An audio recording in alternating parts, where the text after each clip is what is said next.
What's up, fight fans? And we are back at it with another edition here at Round One Sports TV. I am your host, Edwin. And where do all fights start? Round one. So, we have a great show for you today. We're going to be talking about the one and only Naoya Inoue, the Tank Davis fight that was just announced with Lamont Roach. We're going to talk about Devin Haney and some of these fighters' situation. And the word of the day is action. The word of today is action. We are going to take action today, and we're going to talk about it with these fighters. So join us here at Round One Sports TV. If you haven't already, subscribe to the channel, and don't forget to give these videos a like.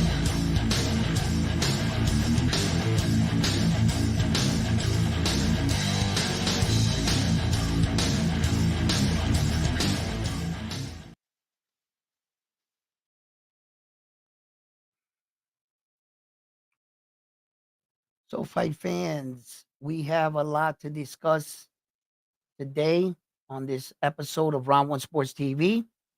And like I said, today's word is action. Um, and some of these fighters right now are in a position where they're going to have to start to take action. You know, some fighters are coming off losses and they want to get back into the winning ways or at least put themselves into a championship, you know, maybe a possibility of another championship fight. But these fighters, some of them have to take action to even save their careers. And that's where some of these fighters are. So as we look into some of these fighters and some of the biggest fights ending the year, talking about some of the fights potentially that could be starting the year, we're going to see which one of these fighters are taking action. So, as we all saw, Lamont Roach, Tank Davis, they had their kickoff to announce their fight. And they really didn't bring up the undercard with them, you know, the rest of the fighters. But because the fight is about 3 months away. So, you know, this is going to kick everything off. There wasn't a lot of like back and forth. There was just a little bit showing respect. You know, I'm pretty sure as we get closer to the fight, there's going to be a lot said back and forth. Gervonta Tank Davis hinted to the possibility of, you know, walking away from the game. And I think that due in part to his frustration of not being able to get some of these big fights.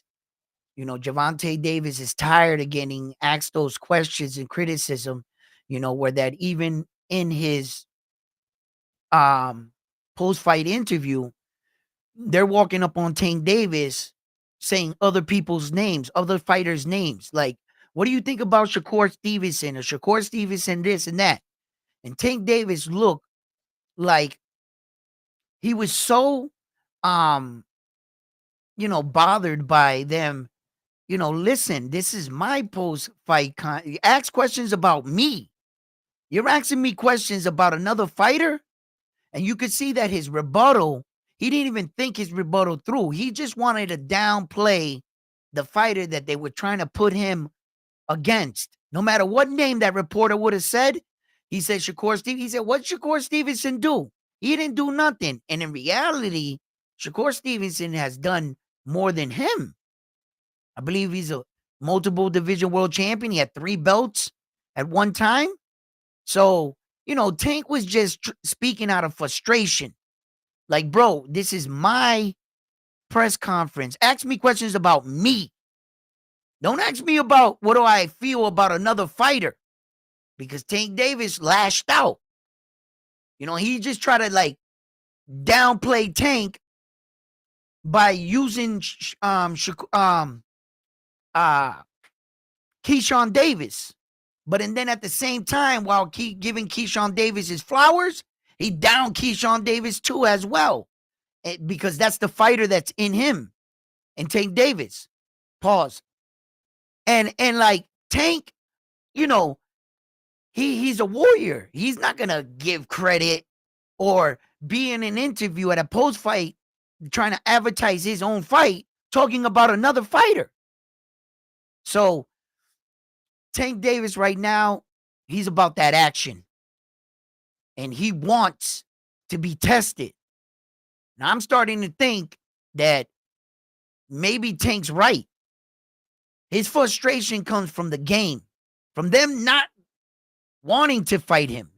Teofimo Lopez and Loma and Shakur. That he denied the. You know what? Tank is sending a message to Shakur Stevenson right now.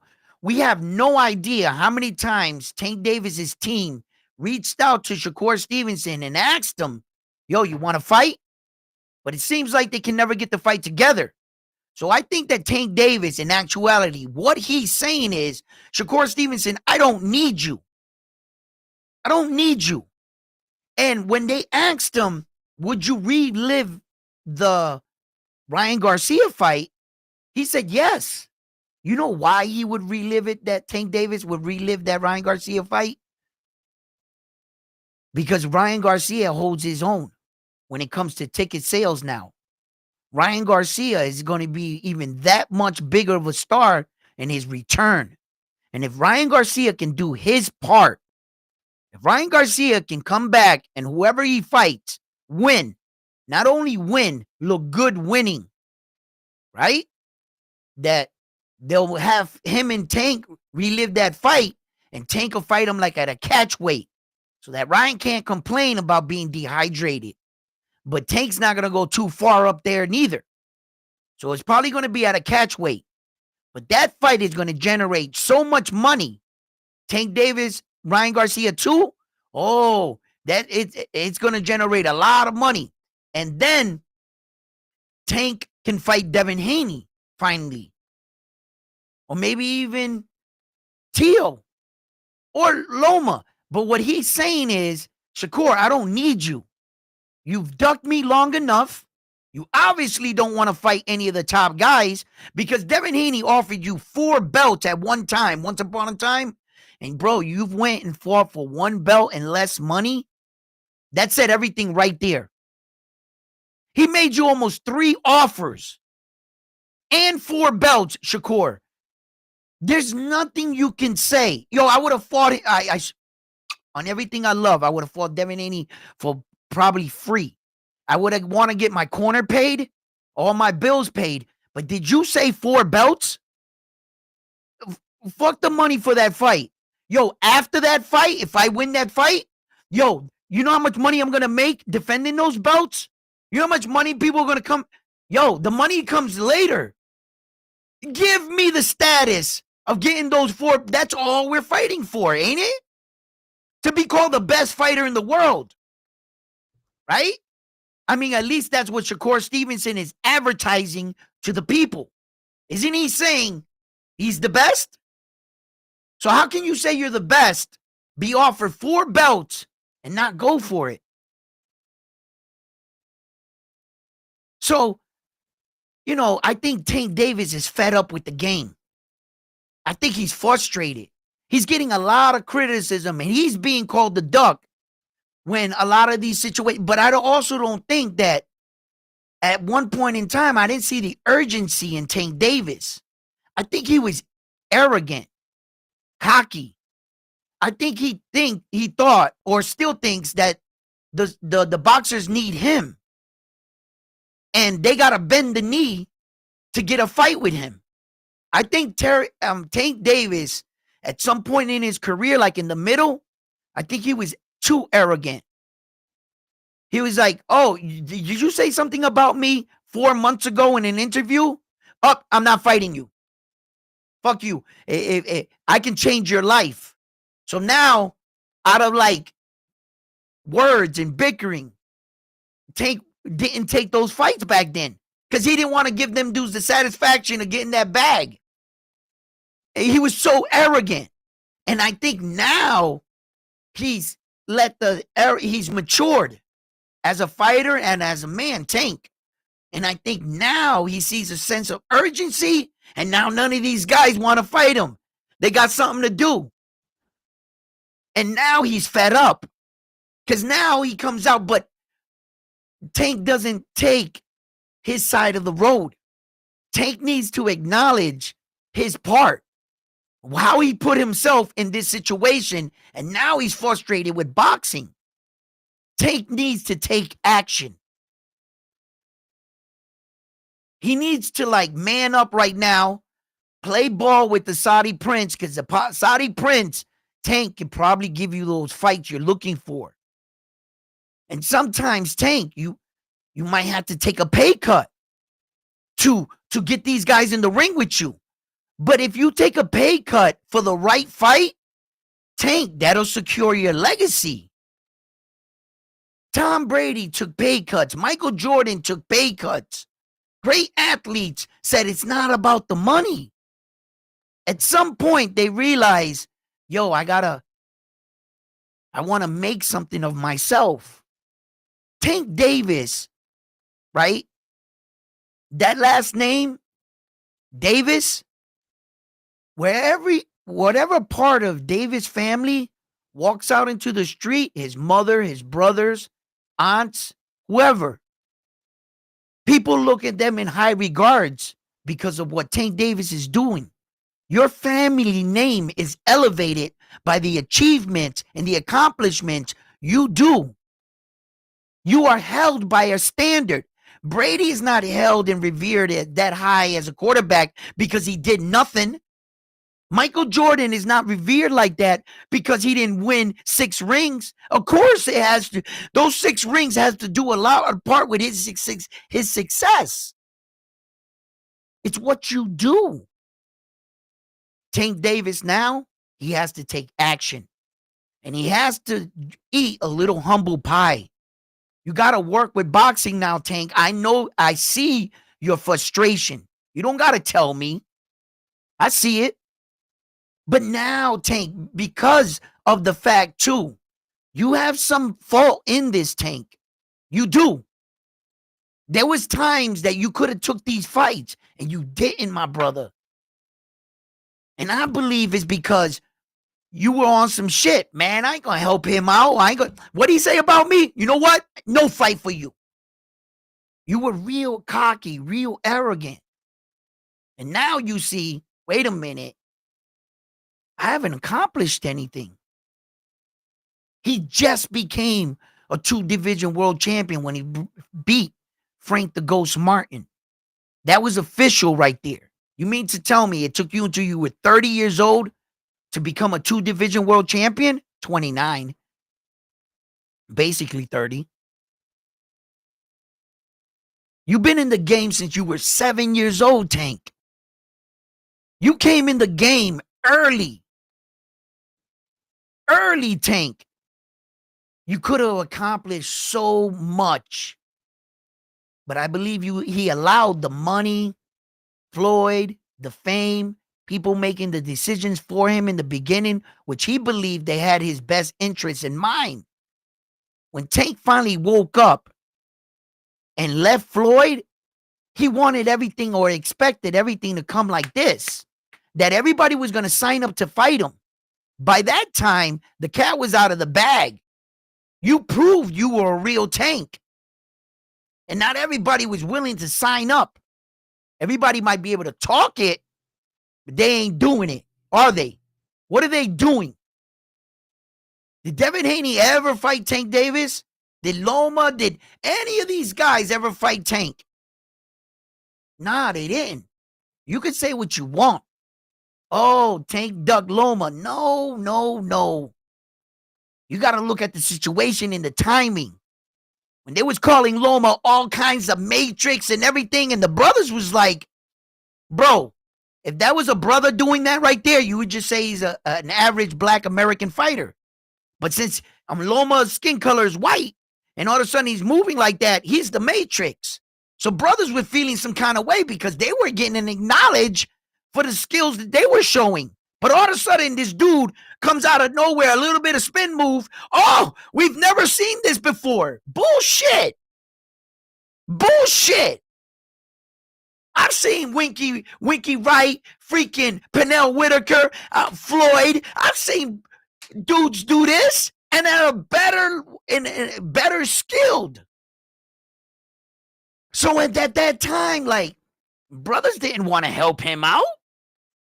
Oh, I'm just going to help you. I'm going to boost up your name sharing the ring with me.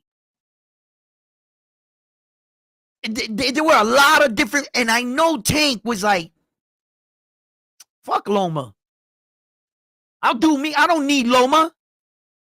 Back then. Now Tank needs Loma, and Loma walked away from him. He's frustrated now with the game. Tank.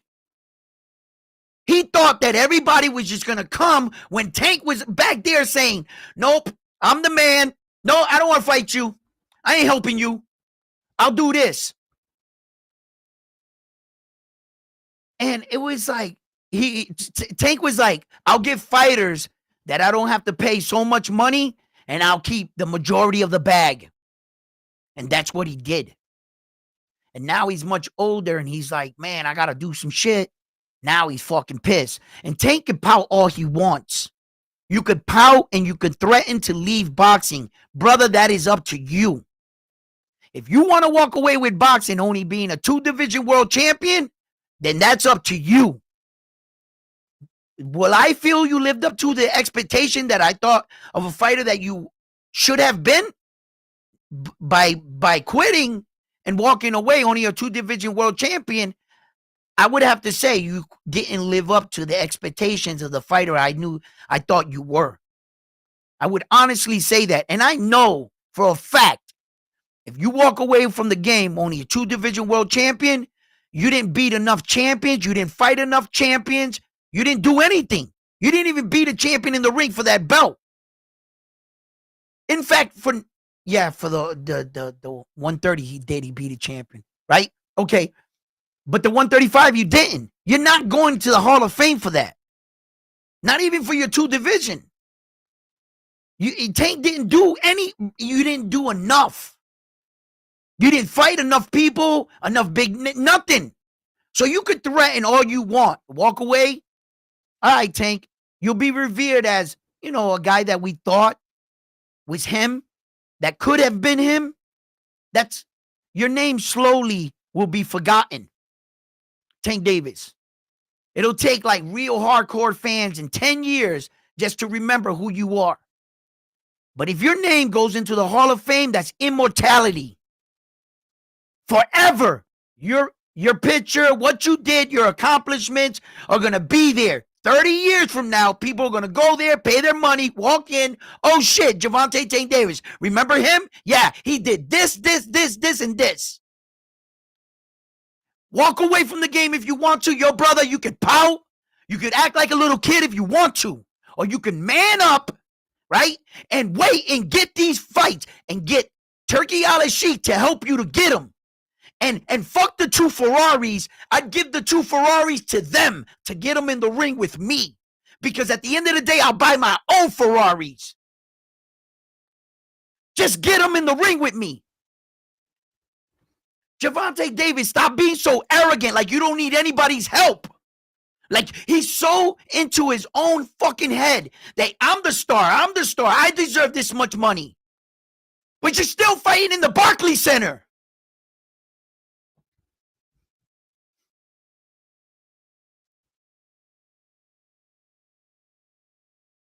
Gervonta, this is not the way. Lamont Roach is not the way, brother. It is not. He is not the way. I understand what's going on right now.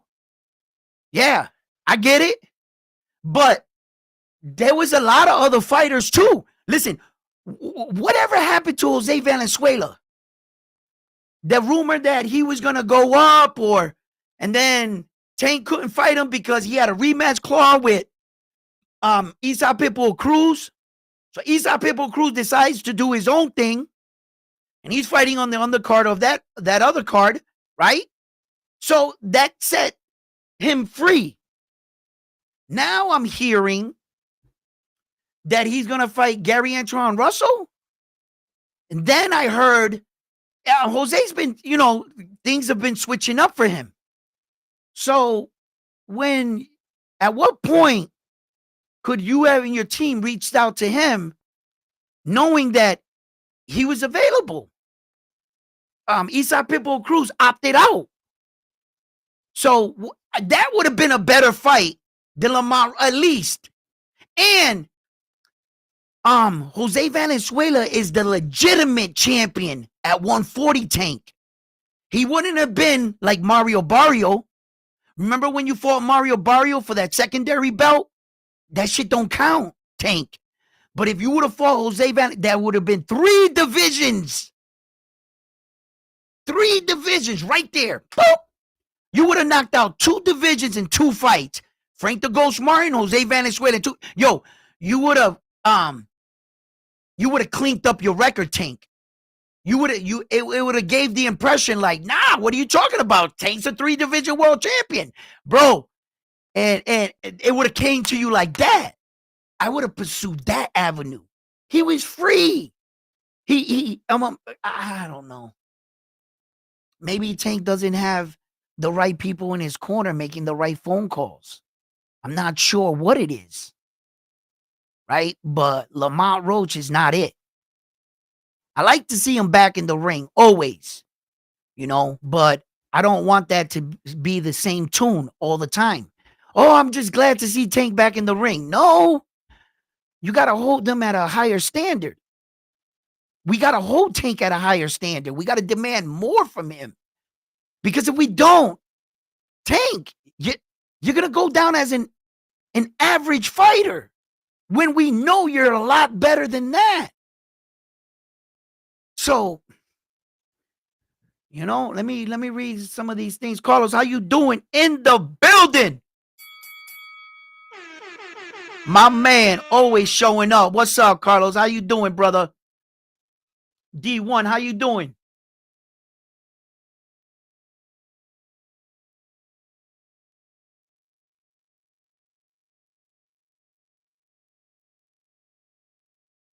Okay. I like that. Check this out, guys. Check this out. Read this. I'm trying to downplay Lamont Roach, right? Lamont Roach is the best 130-pound fighter in the fucking planet. Right? Okay. Look. Just read. Okay. Check it out, baby. Right? Everything you said here, let's say it's correct, right? Right? And you're right. He is the best 130-pound on the planet, not the 135. He don't belong there. So D1, although you might say he's the best 130-pounder, you're right. This is not his weight division. So as 135, he has no fights. And as 135, he has not proven himself. He's not ranked. So your argument about him being 130, the best 130 on the planet, yeah, he is at 130. Not at 135. He's not a champion. And let's just keep it in mind. He beat Hector Luis Garcia at 130 for that belt. What did Tank Davis do to Hector Luis Garcia? Bro, he made him go blind in the ring. Blind. Did Lamont Roach do that to him? No. And that's at a lower weight division. Lamont Roach is too small for Tank Davis. He is. Let's just remember, Tank Davis fought all the way upwards to 140. Has Lamont Roach ever done some shit like that? No. Your little boy Lamont Roach? Yeah, he's good at 130. You are 100% right. But what you're not going to convince me is he's the same man at 135. You don't have no proof or no evidence of that. You know what you got proof of? Your fucking imagination. You're giving him credit for what he's doing at 130 and trying to tell me that he's going to be the same fighter at 135 and that this is the best fight for Tank Davis. We both know that this ain't the best fight, so let me push that back because you never said that, right? But downplay what? I already told you I like to see this fight. I already told you that, yeah, I want to see Tank back in it. Lamont Roach is not the way, but I'll take the fight. Why? I know Tank Davis is going to give me another spectacular knockout. He's going to knock the fuck out of Lamont Roach. Tank Davis is going to stop Lamont Roach on that night. There's not going to be any scorecards read. just like there never is in a Tank Davis fight.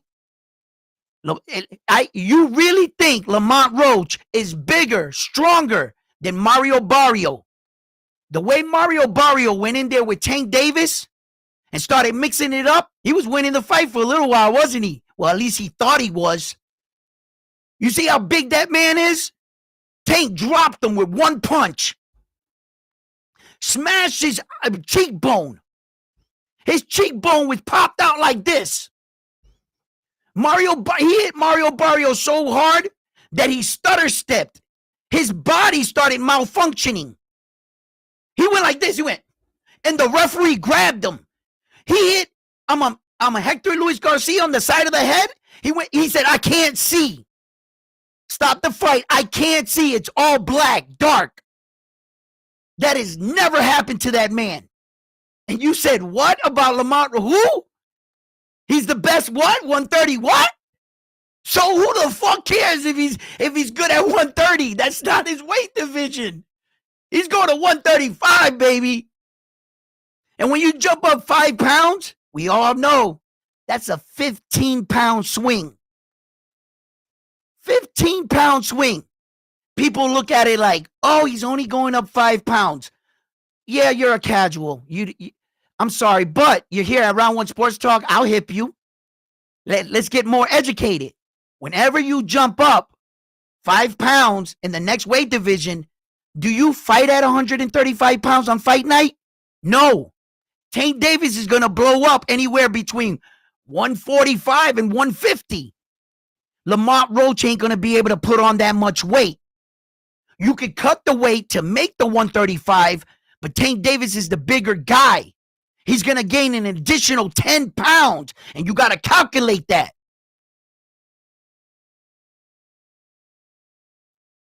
You think Lamont Roach is going to blow up like Tank Davis in this fight? Rehydrate?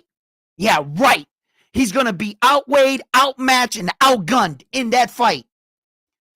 And Tank Davis is going to sleep him. Let me see what you got to say.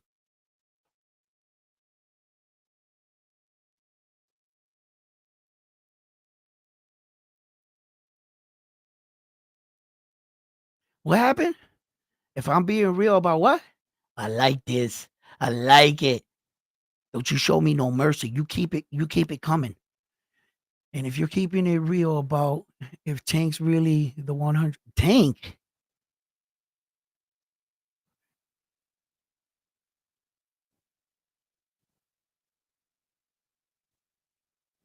What?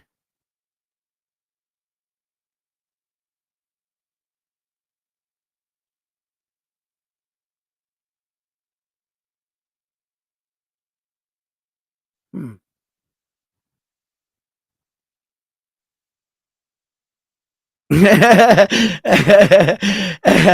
Yo.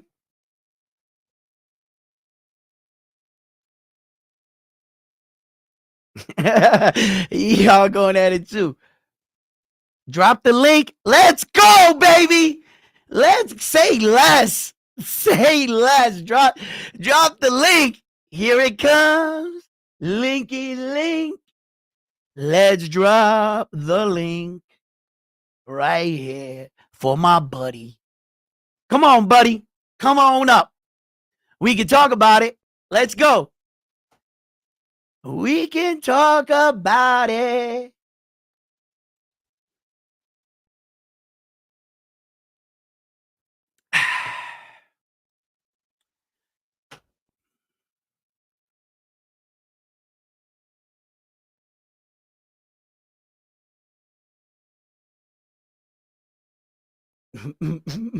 Smoking dope and dog food. Yo, I haven't heard that line in a while since the rap lyric came out. What you on? Smoking dope with dog food.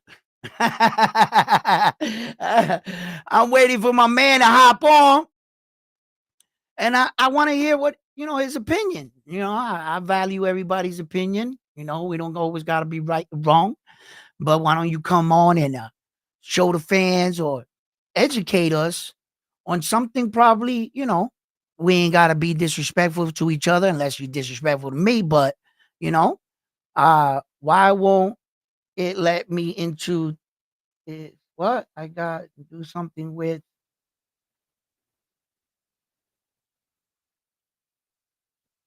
All right, hold on.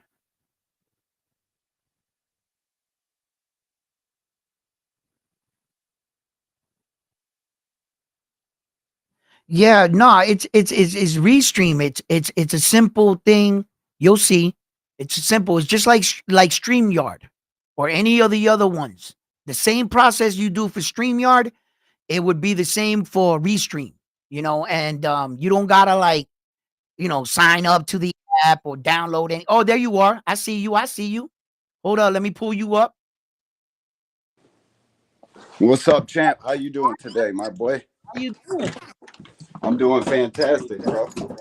All I right. just a lot of things get lost in the fucking type of typing in somebody's chat. I ain't got nothing Yep. but love and respect for you, my boy. Pushing the Okay. sport forward. I do the same thing. I'm the angry white man, bro. I have my own podcast. I do this shit daily, bro. I hate the fact that people downplay Lamont Roach, bro. I Yeah. get what you said about the 5 pounds moving up. He ain't proven at 135. I I ain't got no beef with that. He's not. Yep. But we can't just be shitting on him. And the way these reporters fucking just want to Right. know about Shakur or fucking Devin or anybody else other than the guy he's fighting, that's why you get the responses you guys get in the fucking Yep. media. Yo, hey, yo, thank you, man. Thank you for coming on and sharing that with us because I can't agree. I can't say I disagree with anything you said right now. We should be giving credit to Lamont Roach for stepping up and giving us this fight when no one else wanted to step up. A lot of people ducked out on Tank, and they couldn't get it done. But I talked about that, and Tank needs to take responsibility for where he put himself in his career. But No, I'm not no way, shape, or form. I want to let anybody know that I'm downplaying Lamont Roach because I've already spoke about this in my previous videos where this is Lamont Roach's opportunity. Every fight Tank Davis takes from here on in, everybody's trying to take everything away from Tank Davis. If Lamont Roach can pull this upset, this is his Super Bowl. I'm This is nervous. his championship. I'm nervous about it. If I'm being 100. So everybody thinks, oh, Lamont Roach ain't gonna do this. You guys gotta chill out. He's a professional boxer. He's a champion at 130. He got Okay. history. I'm not saying he's tested at 135 because I'm not gonna validate that.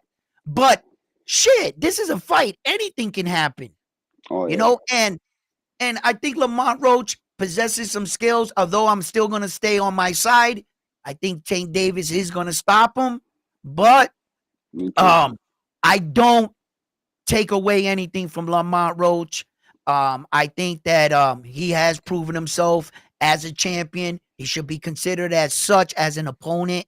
I believe that any fight at this level for Tank Davis is a dangerous fight because For any sure. man is running that extra mile or staying that extra hour in the gym because this is a life changing opportunity. And Tank don't look focused, man. He looks like he's got If it Tank slides in any way, he can take Tank's spot. And by the way, this also would make Lamont Roach a 2 division world champion. That's exactly what it's doing. He's trying to be great, and I just hate the double standards of boxing fans. One guy can chase greatness, but the next guy can't. He gets shit on because I mean I make no mistake. I know Tank's. I think Tank is one of the best fighters in the world, and I think everybody else knows it, but just doesn't say it. But they say it by not saying it, and what they say about Tank's opponents and who he's got to fight. Like this shit's getting kind of goofy with boxing fans, man. We got to remember what this shit's really about, bro. Right. It's Right. getting You know, way too out of yeah. hand, bro. Sometimes I think that people get lost and they think these guys are robots. They They don't do, bro. understand that these guys are actually taking punches to the face. And Fucking right, bro. it's not everybody's like, I want to see the best fighting the best. And I try to tell people in the real world, you don't want to do that.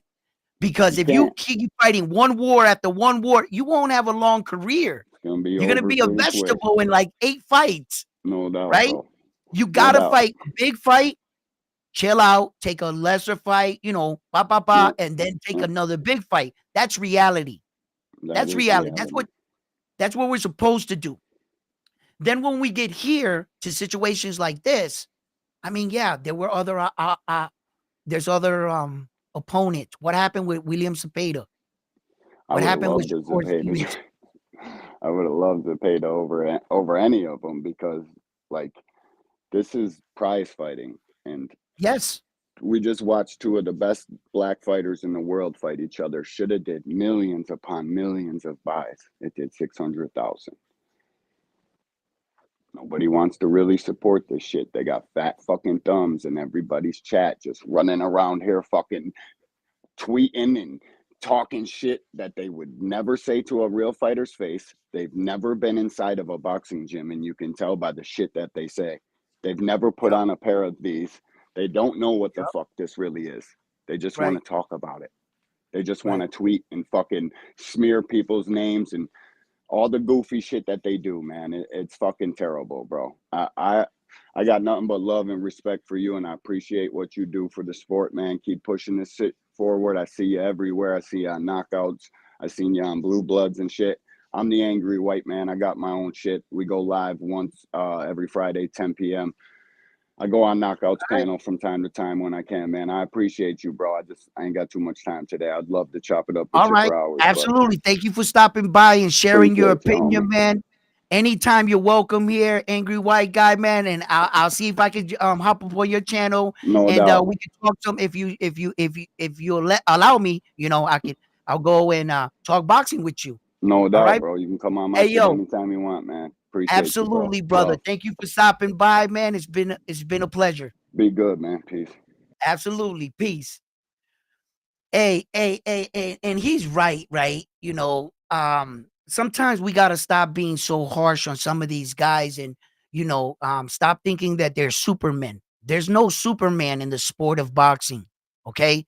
You gotta get that out of your head. There's not a guy that's gonna wake up and walk in the ring and one punch everybody and just be this miraculous. You gotta judge these fighters as human, and a lot of these guys, they talk about boxing and it's like all they're doing is repeating what other channels are saying.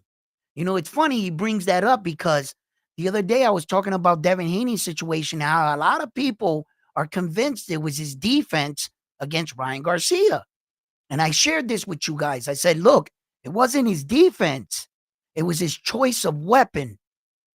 He threw the wrong jab. He threw the bow and arrow jab. We talked about this. The bow and arrow jab looks like this. It looks like you're pulling a bow and arrow. And that isn't a jab that we use.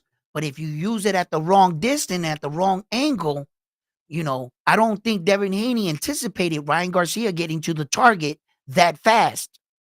And I think he thought he can get away with that shit like he got away with it in all his other fights. It was just his weapon of choice. And once Devin Haney was hurt, it was hard for him to recover. For instance, right? Let's think about this, right? Like let's not talk any bullshit. Let's really statistic numbers. And I want you to notice this. Check this out. Ryan Garcia in that fight, he threw 386 punches. He landed 106 punches for a 27% connect ratio, right? Devin Haney in that fight threw 586 punches. He only landed 87. He had a 15% connect ratio. He threw 586 punches to Ryan's 386 punches. He threw 200 more punches than Ryan Garcia, and he only landed 86 punches. So you can tell that, you know, Devin wasn't flowing. He wasn't connecting. He wasn't, you know, he his approach to fighting Ryan, he was lost. Devin couldn't figure it out. That's just the bottom line. regardless of the P's or whatever, the scandal, I get all of that. We know that. Let's not go there just yet. Let's just stop. Let's just analyze the fight, because technically, guys, P's does not win a fight for you. It'll make you have more energy. It'll even give you a little power, but it didn't turn you into a better fighter. You're going to have to throw those punches. You're going to have to decide to throw these punches, right?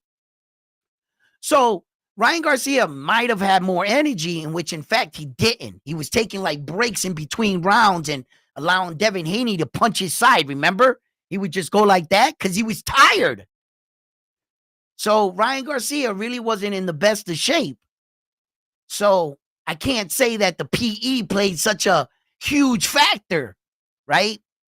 And what we can do is, okay, the O got overturned. The loss got overturned.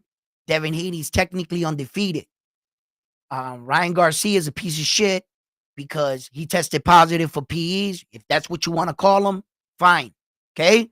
He's getting his criticism. The world is lashing out on him too. And both of these men's careers have not been the same since that fight. So regardless of what you say about that fight, he still took that beating in that ring that night. You're not going to be able to take that away from Devin Haney's mental. How does he respond? And today's word is action. What action is Devin Haney willing to take now? As you can see that his father, Bill Haney, was on an interview, right? And he was hinting to the fact that he might have won a came back in December, but January, he thinks December might have been a little too fast. It's only been like 227 days since April 20th, since he had the fight with Ryan Garcia, right? So he wants to give his son the best opportunity. Now, a couple stay busy fights that Devin Haney could possibly entertain. Let's think about some of the fights at 140 and at 147, because his father did hint to the fact that he would go up to 147. So I'll give you a couple stay busy fights, right? I mean, he could fight Teofimo Lopez at 140, couldn't he? We'd pay to see that fight, wouldn't you? Tell me you guys would not pay right now to see Devin Haney versus Teofimo Lopez. And both these men can help each other's stock. Teo's looking for a big fight. He wants that big payday that he's desperately seeking. And Devin Haney needs a big name in the ring with him, shall he could pull off this kind of victory and beat Teo. That's his best option for me. Finally fight Teo at 140. Teo's got a belt. All right? I know that's a risky fight coming back from that ass whooping, right? And that would be asking a little bit from Devin Haney, but not impossible. Not impossible. You're still Devin Haney. You just got to believe in yourself. That's all. That's it. I know it's easier said than done. Yes. He can get in a tough situation with Teo and start having flashbacks of the Ryan fight and shell up. It's happened. Trust me, it's happened.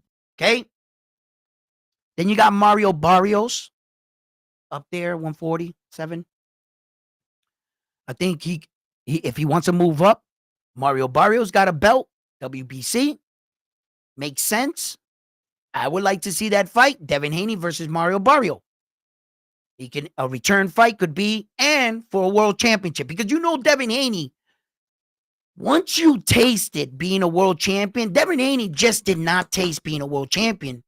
He tasted being an undisputed world champion. He was recognized when he walked around as an undisputed world champion. And when you don't have no belts, champion and Reed says, you don't got that belt, right? He wants the taste of the glory. Those are two fights, Teo, right? And Mario Barrio, that have belts. It'll put you back if you were to win as a champion. Conor Benn would be another fight I would entertain for Devin Haney. Conor Benn.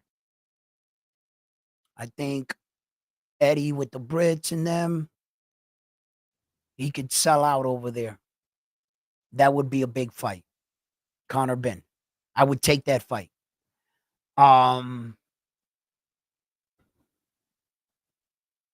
Jose Valenzuela, the other champion, Devin Haney versus Jose. I like that fight. I'll take that fight as well. He has a belt.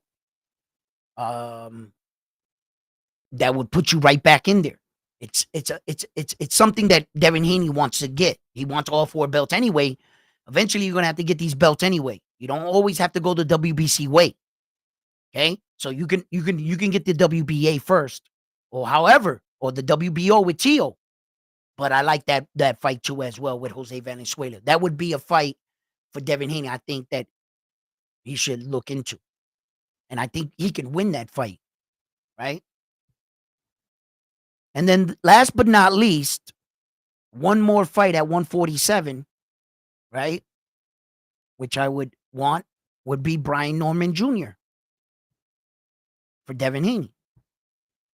If he fought Brian Norman Jr. at 147, like his father's saying he's hinting to want to go up, it's another guy with a champion that I think that Devin Haney would fare well against. The only guy on that list out of all the fighters I gave you that doesn't have a belt is Conor Benn. And I still would like that fight too.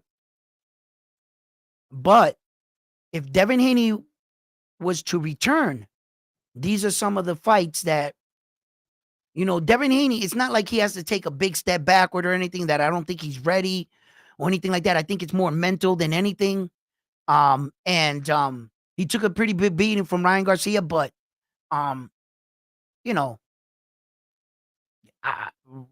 Devin Haney still new as fuck, boy. Like, he's young.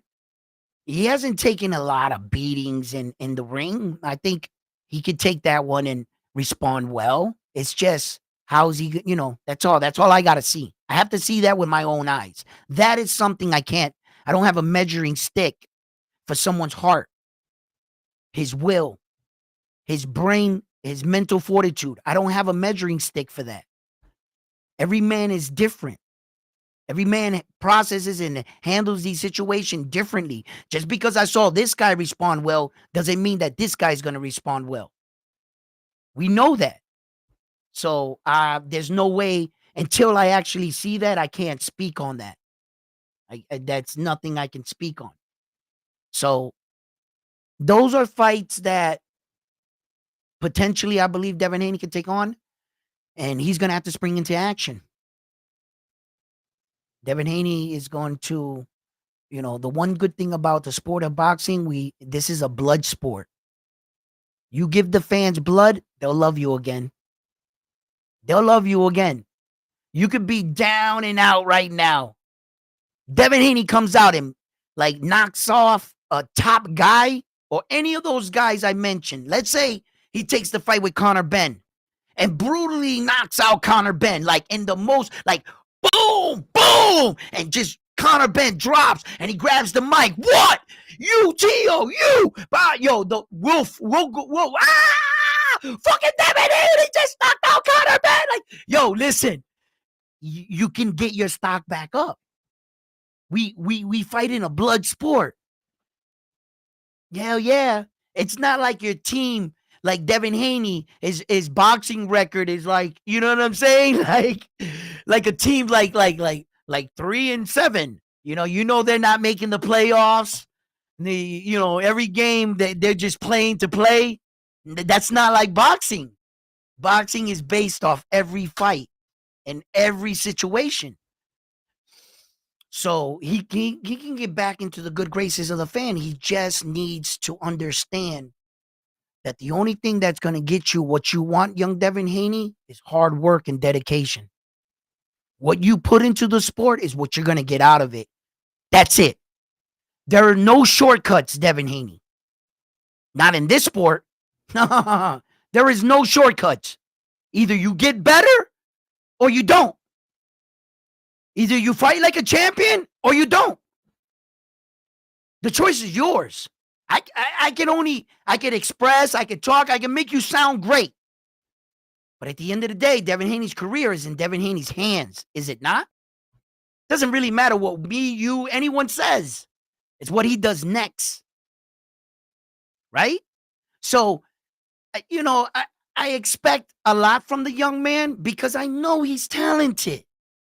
I know Devin's talented, man.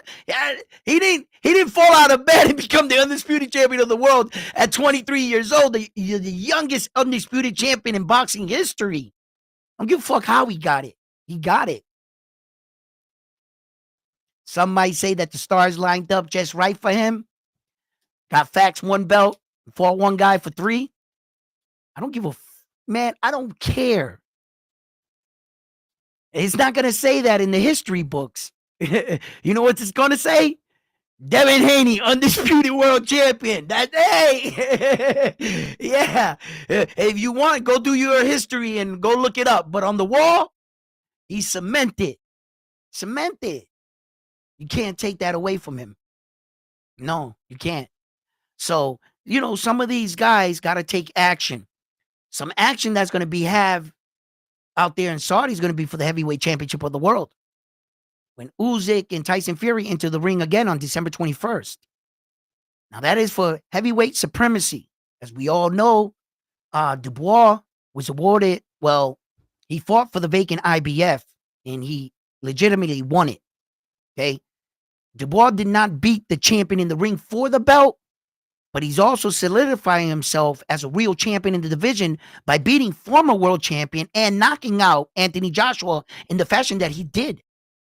No one, and I mean no one, has knocked out Anthony Joshua like that. John Ruiz, beat him, but his legs weren't underneath him. His legs were spaghetti from that 1 punch on the side of the head right there. And he was just on fumes. In this fight, Dubois actually fought him. AJ was coming forward and got laid out. I ain't never seen nobody do that to AJ, bro, ever. So, that goes to show you, and I posted the Riyadh card that the Saudi Prince announced. I posted it on my shorts. You can go check it out. I'm pretty sure that a lot of channels, copied and paste my poster because I've been seeing it everywhere. And that's the poster that they put out for Top Rank that they sent to the guys, and he sent me that. I didn't make it. I'm not taking credit for making the poster. Just in case it sounded like that. No, but I used that one and I woke up and everybody else had it. Maybe they got it from the same place I got it. I don't know. Right? So anyway, but the card itself, and Dubois is on the card fighting Parker. So I like that fight. The Chinese, Zhang, he's fighting on the card too as well. Allegedly, Shakur Stevenson is fighting on the card against Schofield. And then allegedly, Virgil Ortiz is fighting Israel, the Majevchek, whatever. I have a problem announcing it. I'm sorry if I messed up your name, but you know what I'm talking about. The gentleman that just fought Terrence Crawford and lost to him for his WBA world title. Israel, right? That's cap. That is cap. I'm going to tell you guys right now, that's the only fight on that card that's not happening. Virgil Ortiz and Ismail is not happening on that card, and I can almost guarantee it's not going to happen. Ismail has a fight scheduled. What is he talking about? By the time he finishes that fight, the time frame would only be 2 months to the day for that Saudi card. You mean to tell me Ismail's going to come off his fight, which is already scheduled? He's in training camp right now. When that fight is done, he'll have 2 months to fight who? Virgil Ortiz? What if he suffers a cut in that fight? A broken nose? What if he gets his eye closed? What if he breaks his hand? What if he goes a grueling 12 rounds? You mean to tell me you can already foresee that he's going to make a quick 2-month turnaround and fight Virgil Ortiz? Bro, is Virgil Ortiz and his camp doing this to us again? Playing this fuck shit where they trying to advertise him as fighting on. I've seen this like 6 times in Virgil's career so far. They attach his name to fight these big guys. It just never happens. Bro, I've seen this movie once too many times with Virgil Ortiz for you to, and that's why I did my homework. And that's why I'm sharing this with you guys. That's cap. There's no way you can tell me that Ismail's going to walk out of that ring unscathed and be able to, and they penciled it in like, oh, it's going to happen. Oh yeah, it's going to definitely happen. That's all due in part to how he fares. And in 2 months, he's going to be able to turn around and fight Virgil.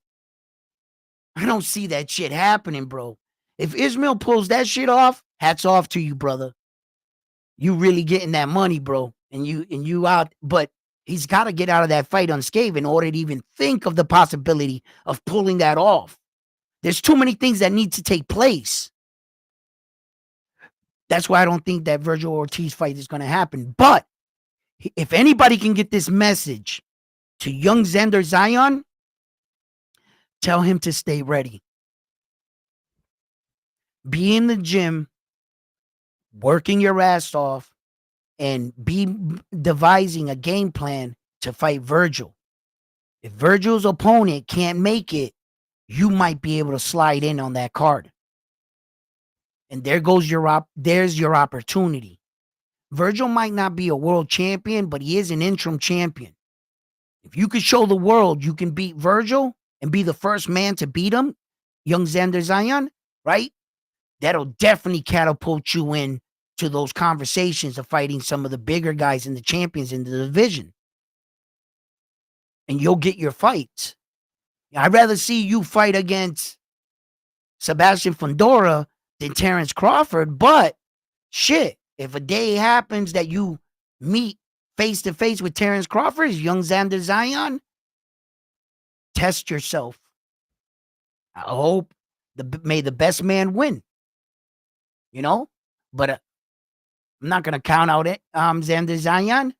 You know, I always understand that some of these fighters just haven't had the opportunity to prove to the world that they're him because they haven't got that fight yet.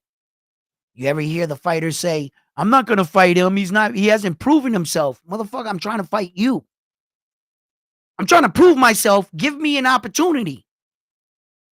That's where the fighter starts to try to break his way in. Sometimes they fail. Sometimes they impress us. We never know what the outcome's going to be until they're in the ring with that guy. And given the opportunity, some of these guys try to like Tio, when he tried to downplay Barboza. Oh, Barboza sucks. I don't want to. Man, listen, Tio. We were like, bro, that's bullshit, Tio. But whenever Tio doesn't want to fight a guy, he just talks down at, oh, he's nobody. He can't fight. Tell him to go fight this guy. And if he wins there, then he'll fight. Like, that's all Tio does. He tried to convince you that that guy's not on his level. No, he's on your level. You needed to beat him. So, yeah. Let me see what you guys are saying. Mexican boxing #1. Boots dug Virgil, and now Tank's ducking Shakur. Nah, Tank ain't ducking Shakur. Tank ain't never ducking Shakur, bro. Tank just is showing that he doesn't need him anymore. Tank's offered him the fight so many times, he hasn't taken it. That now that Tank's in this situation, and Shakur, Tank's trying to tell Shakur, in other words, fuck you, I ain't fighting you. I don't need you to be successful. I'm not going to beg you for the fight, Shakur. You know what, Shakur? Go that way. Because I'm going to make money with Ryan Garcia, Devin Haney, who knows, maybe even Tio. Or maybe even Jose Valenzuela. But Tank Davis is going to be fine without Shakur Stevenson. And I think he's giving Shakur Stevenson a big fuck you. He's telling Shakur Stevenson, you know what? You know what? I don't need you. I've been chasing you all this time. And now I want the fight. And Shakur Stevenson is fighting who? Schofield? Floyd Schofield? Tank Davis is right there. Yo, Tank Davis is so fed up with boxing He looked in, he was like, bro, I'm going to retire, bro. I'm tired of this shit. I'm tired of people looking at me and thinking I'm the one ducking these dudes when they don't want to fight me. He's so mad with boxing. He's just, look, man. And he told him, he said, yo, fuck it. I'll relive the Ryan Garcia. Why? Ryan Garcia holds his weight in ticket sales.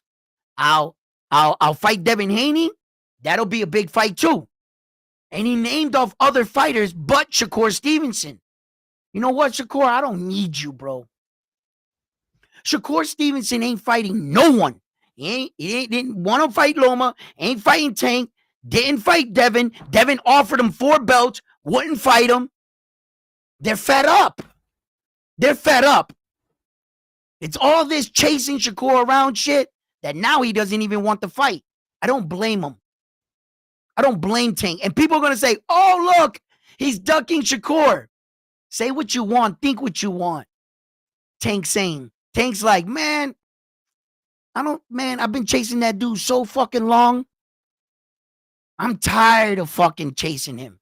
You know what? I don't need you. Matter of fact, I'm never going to fight you. Yo, Tank offered him money. He spit it back in Tank's face. Tank offered him a year. Nope. And now it's like, who the fuck you think you are, Shakur? You think I'm going to beg you for a fight? You know what? I ain't fighting you. I don't need you. You need me more than I need you. And he's telling Shakur, he's telling the whole world, bro, you know what? I'm fucking tired of boxing, bro. He said, I'm tired of this bullshit. Tank's upset because he looks frustrated. And like I said in the beginning of this video, you can go back and watch it. I gave you all the reasons why. Tank needs to take accountability for himself too. He's got to realize he put himself in this situation. Where Tank in the beginning also was saying he was so arrogant. Oh, I'm Tank Davis. I'm not fighting you because if I change you, I could change your bum life. And out of like being cocky and arrogant, Tank didn't make those fights happen back then. Because he was so fucking arrogant, bro. Tank. And now look, now that he needs the fight and he's serious about taking the fight, they're not fighting him. And he's pissed. Tank is fucking pouting. He's pouting right now. But he's got to recognize he put himself here. He's got to be a little bit more patient when there's no time to be patient because he's getting older. But I got to call it like I see it. I see what Tank's doing. It's not that he's ducking Shakur. He's fucking fed up with him. But at one point, Shakur was fed up with him. So, talk about Shakur ain't did nothing. Tank knows Shakur did more than him. That he was just talking out of being salty. Tank was so mad that the reporter was asking him about Shakur. This is my press conference. Ask me questions about me. The fuck you want me to talk about? Man, fuck Shakur. Shakur ain't did shit. He just lashed out. That's all Tank did. You can't tell when a person's fucking being ignorant and talking out of anger. You damn well know Shakur Stevenson did some shit in boxing. In order for Tank Davis to say something crazy like that, that was just anger. Just anger. Frustration. I could see that. I was like, yeah, okay. Because you know Shakur did some shit. So.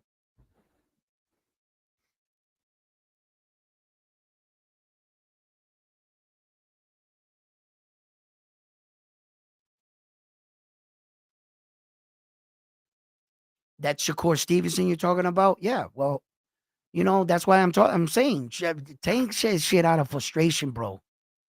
We all know what Shakur's done, bro. Come on.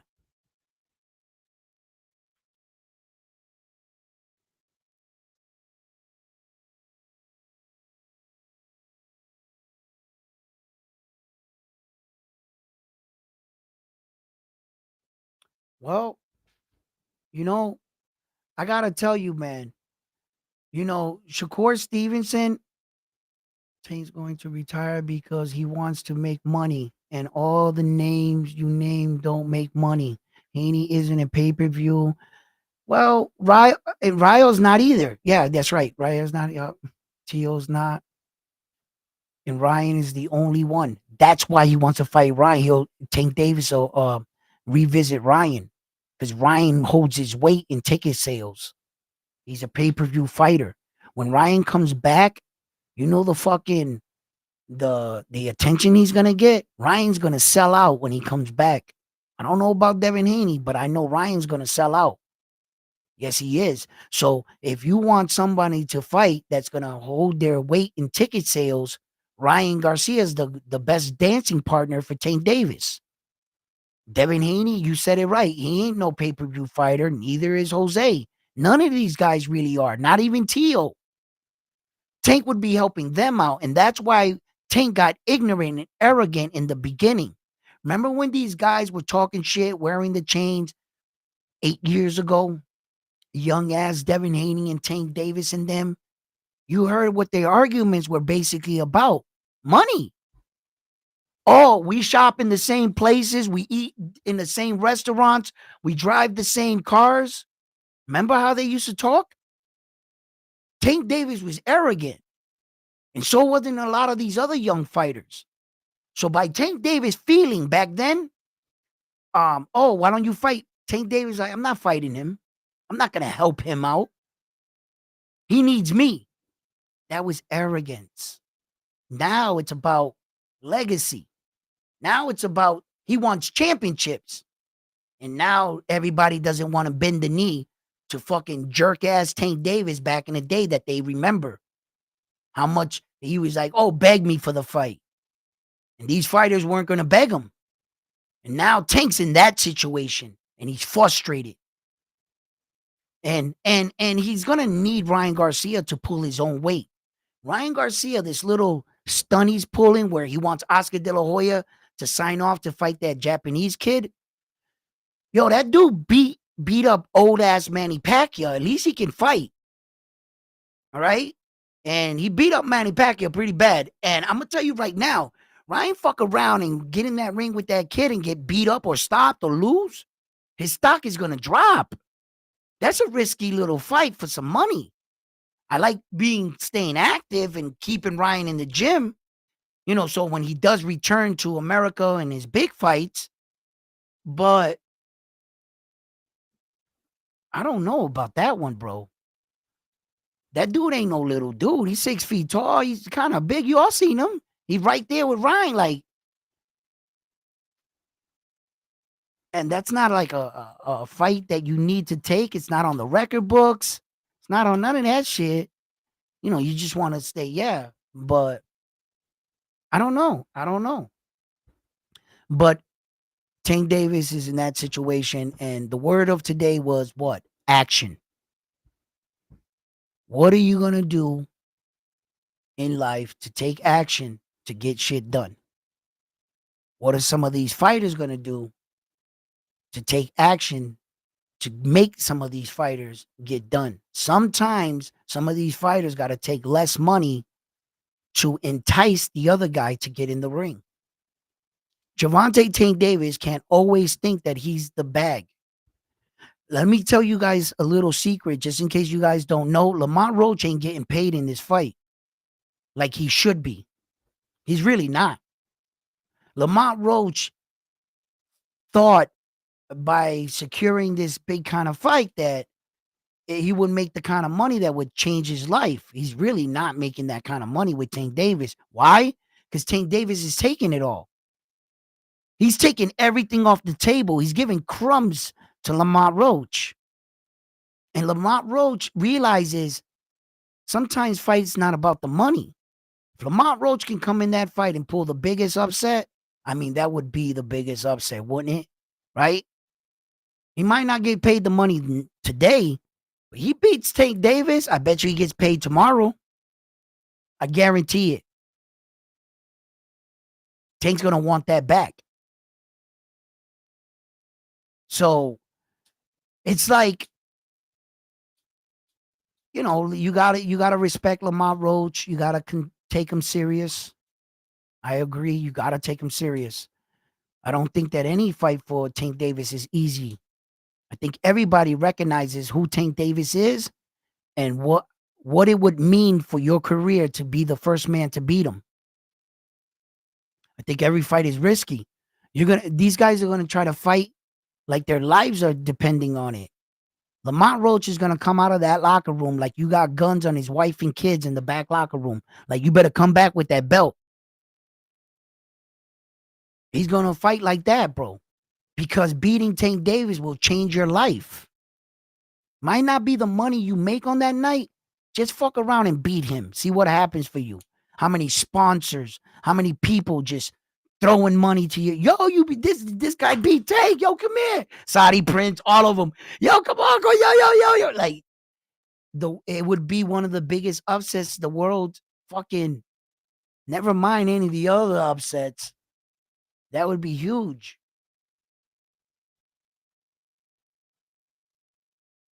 Bud's Boxing, what's up? Tank's going to retire because he wants to make money. Oh, yeah, I read that. Yeah, well, guys, as far as Virgil, Tank, Boots, and Shakur, all being ducks, and some of these you guys got strong arguments in some of these cases.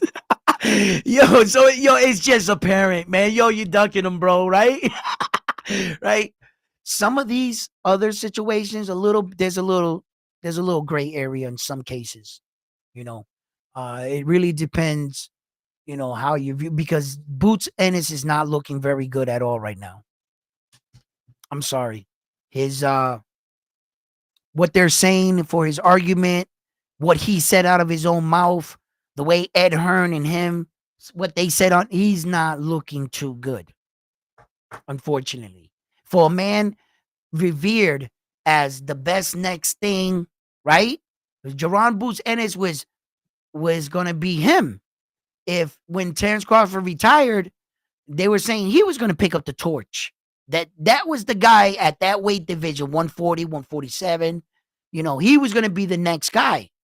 But being the next guy, turning down these kind of fights and allowing Mexico to talk shit about you, you gave Virgil and Golden Boy a headline.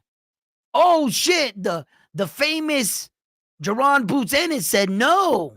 Oh well, he ain't as dangerous as you guys think. And that wasn't a good look. Cause they added everything up.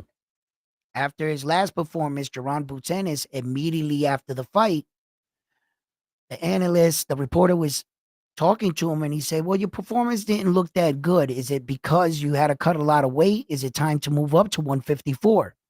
And Jaron Boots Ennis said, yes, I think it's time to move up to 154 because, it was tough for me to make this weight.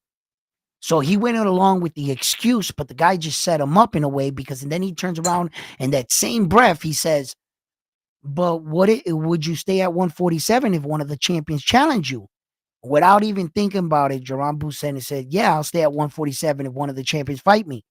And that right there, he just put his foot right down his own mouth right there. Because what do you mean it's hard for you? You can no longer make 147. So you're going to go up to 154. But if one of the champions challenge you, all of a sudden you can make the weight. And then when they offered you to fight Ortiz at 154, you said you were going to stay at 147, which exposes you on the fact the reason why you couldn't make 147 is because you wasn't training well. You had to fight this guy in a rematch, and I don't think you took the fight as serious as you were supposed to. And whose fault is that? That's Jaron Boots Ennis' fault. But rather than him taking, like stopping the guy right there and like, want to know something? And he did hint to it. It was harder for me to get out of bed for this fight, to train for this fight. He did hint to that in the ring. In fact, Jaron Boots Ennis, after the fight, he did say that. Okay? So he was trying to like tell the world, bro, I fucked up. This guy was a lot better than I thought. He was even better the second time than he was the first time. And if Jaron Ennis didn't have the mental fortitude and the skills to back it, he probably would have lost that fight. And he got the victory. But he knows it like I know it. He can make 147. It's called training, staying dedicated. Stop hanging around with the Philly basketball team, football team, going out with your favorite rappers and all these people and at all these places. Stop doing that and get back in the gym and do what the things that got you where you're at. Boxing is what gave you your success. Boxing is what paid for that car, that house, those titties. That's what paid for it. Not going out, hanging out with these people, Jaron Ennis. And until you get real with yourself, that's what happened in that ring. You could have everybody else's food. I see what you're doing, but you're looking bad now. 147 is your division. It is. And what Jaron Ennis is going to have to do, entice some of these champions to fight him. Some of these champions are going to have to give away a little bit more to get what they want. Gervonta Davis needs to get his head out of the clouds and stop thinking that he's almighty and take a little bit less money and give a little bit more to these guys to get them to fight you. Because Gervonta Davis, you want them to put up their belt and everything for peanuts. You don't want to pay them. And then you're wondering why they don't want to fight you. Because I know for a fact, I'm not sure if they made it public record, but you'll hear it. I know this for a fact because I know a couple people on the inside. Lamont Roach is getting paid crumbs for this fight. He's not getting nowhere near that. Gervonta took it all. Yeah, he did. He's not paying these guys, and that's doing part to, he don't feel like these guys should be getting paid like that when he's the star attraction. When he's the one putting the seats in the stands, not Lamont Roach. He ain't filling up them seats. He's right about that, but you need to share the ring with other people and you need to pay the other champions to fight you. You got to understand that this is how this shit goes sometimes. Devin Haney did that against George Kamboza, didn't he? He took a huge pay cut. Huge pay cut. But at the end of the day, he knew he was going to beat him. He betted on himself. And it worked out. It worked out for him. Yeah. So, fight fans, listen, man, guys, this has been an amazing episode. You guys are always the best, man. If there's anything you guys want to talk about, any fighters, please leave it in the comment section below. Let me know what you think about some of these fights. We got Naoya Inoue, Christmas Eve coming in. Can't wait to see the monster back in action in Japan. All right? Because we all know that Naoya Inoue, when he comes to fight, woo! There's fireworks, baby. And I was talking with my boy the other day, and he was saying, man, Sam Goodman, he's not a good challenge for Naoya Inoue. And I said, pay attention to what you're saying. Just pay attention to what you're saying. You're saying Sam Goodman, the number one to two separate weight divisions, right, is not good enough to fight this kind of fighter. That speaks to the level of dominance Naoya Inoue is. That the number one ranked opponent, undefeated fighter, he's undefeated. He's not good enough to fight this guy in most people's eyes. Think about that. You guys might be saying, oh, yes, he's not on his... What do you mean?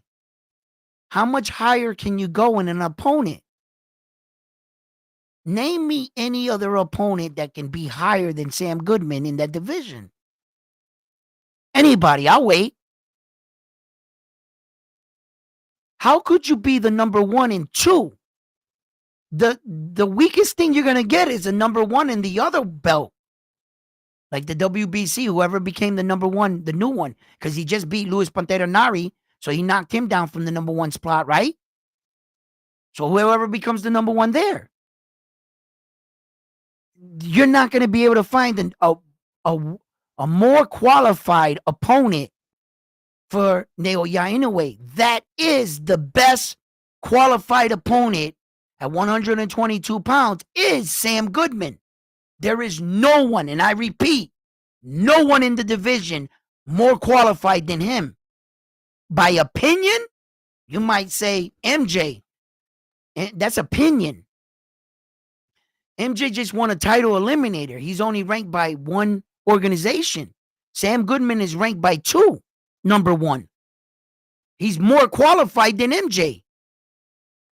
And some people will yell MJ's name like if it just got better. No, you just went down. In actuality, you actually went down. Because Sam Goodman is the best qualified fighter for Naoya Inoue, and the world feels he ain't good enough.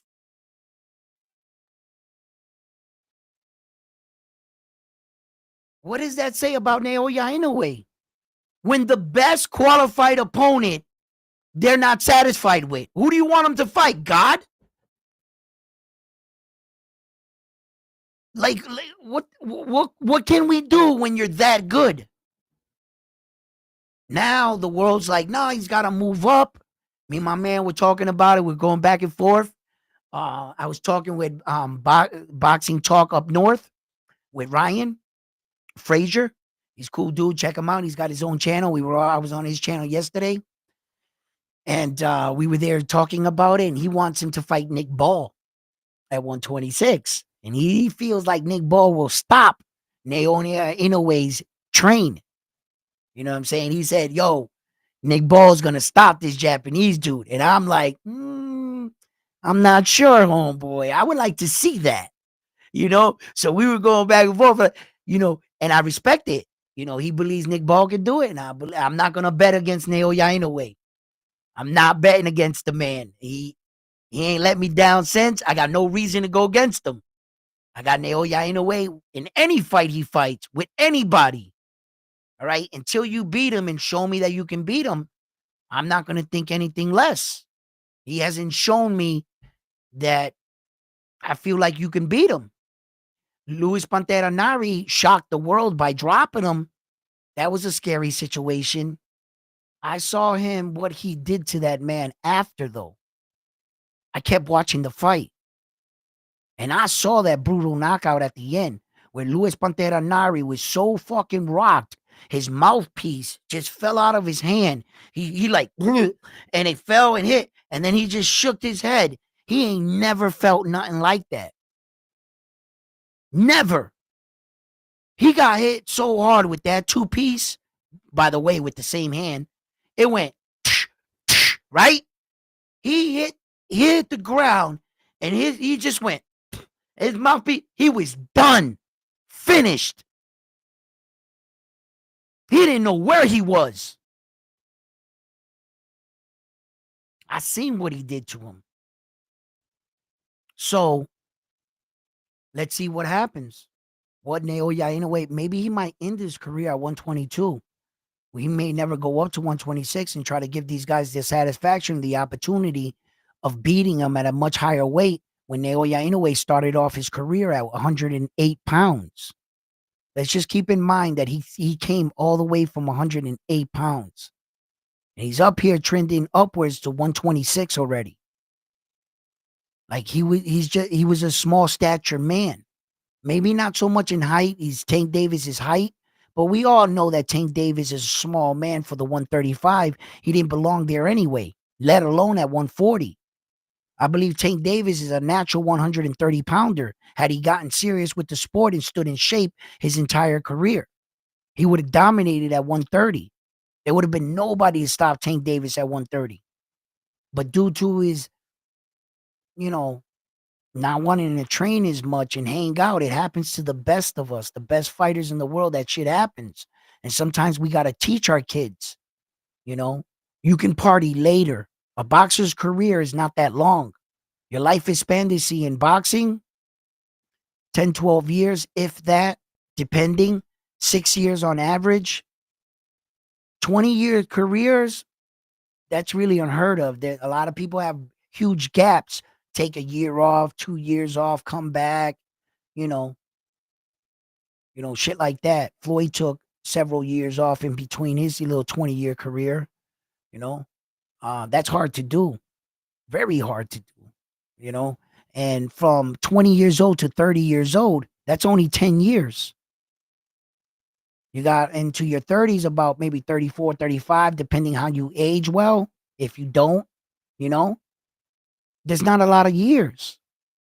A professional athlete's career is shorter than you think. And you think they got time to take a year vacation here, a year vacation there, lose their belt here, climb up the ranking there. Before you know it, you're not getting another shot. So some of these men need to really take the situations and opportunities they have, and they need to take action. And I think Gervonta Tank Davis right now needs to be about that action. I like the fight with Lamont Roach. I'm not here to down boxing. I'm here to boost up boxing. I'm here to speak up boxing. I'm not going to down one fighter to boost up the other. At the end of the day, if we boost up Lamont Roach like we should be, because he is a champion at 130, right? Then both of these fights will get credit for the victory, shall they pull it off. If Tank Davis beats Lamont Roach, he should be awarded he beat a good challenger. Maybe not a champion for the division. I won't go that far. But he beat a worthy opponent. Lamont Roach came to fight not for a paycheck, depending on Lamont's performance. Let's see. Let's see. Does Tank Davis make it look too easy? What does he do? I don't suggest he plays around with his food. If he can take him out early. Fuck it. At this point in your career, Tank, you don't got time to play around. You need to get in and out, and to get to the fight you need to get to. You know what time it is, Tank, right? So I believe Lamont Roach definitely has an opportunity here. I believe that Sam Goodman has an opportunity against Naoya Inoue. I believe Sam Goodman is in a similar situation, but he's being offered 4 belts, bro. 4 belts, and they're paying Sam Goodman good. They're not giving him crumbs like they're doing in the Tank Davis fight. They paying Sam Goodman heftily to show up for this fight. And I believe they're paying him the most he's ever made. So that's good enough right there. And he's being offered 4 belts. So his situation, I'm pretty sure that Sam Goodman stays in the gym that extra hour trying to beat this Japanese dude. I'm sure they're trying to come up with a game plan. They saw what Luis Pantera Nari, how he had success. They're looking at, Naoya Inoue's flaws. That's what they're supposed to be doing. And they're in the lab right now trying to devise a game plan to defeat the Japanese superstar. The Japanese superstar is in his lab devising a game plan to shut down Sam Goodman that's trying to take away everything Naoya Inoue built. Sam Goodman is coming in that ring and trying to play spoiler. Naoya Inoue is not going to allow that shit. He's not going to allow you, Australia, to come in and beat us. Because we got Australia versus Japan on December 24th. Yes, we do. And both countries want to win. So if you want to see a great fight, tune in December 24th. Probably be 7 o'clock in the morning, but I guarantee you it'll be worth your time. Ladies and gentlemen, thank you for tuning in. Please subscribe to the channel. Hit that like button for me. Share the videos. And like always, I'm on to the next one after this one here at Round 1 Sports Talk. You guys have been amazing. Please, peace. Love yourselves and be careful out there. And take action today. The word of today.